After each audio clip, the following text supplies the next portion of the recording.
आज मु आपणक पई नै आसीछि देश विदेशर 30 टी गुरुत्वपूर्ण खबर।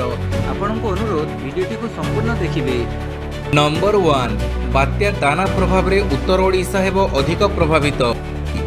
समुद्र रे बड़ गोटौछि संभाव्य बात्या दाना।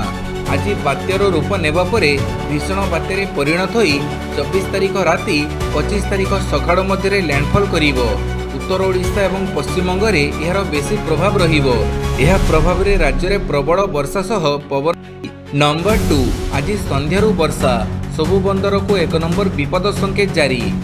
बात्या प्रभाव रे आज संध्या बा रातिरु पागरे परिवर्तन हेबो बोली सूचना दैछंती भुवनेश्वर स्थित आंचलिक पाणीपाग केन्द्रर निर्देशिका मनोरमा महांती।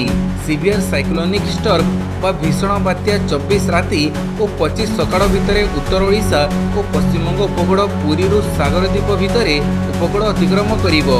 उपकूल अतिक्रम करिबा बेले पवनर वेग 100 रु 110 किलोमीटर और झटका पवन 120 किलोमीटर छुई पारे। एही समय समुद्र अशांत रहिबो, तेणु सबु बंदर को 1 नंबर विपद संकेत जारी कर जाइछि। एथिसह आज 25 तारिख पर्यंत समुद्र को न जीवक मत्स्यजीवी को परामर्श दिया जाइछि।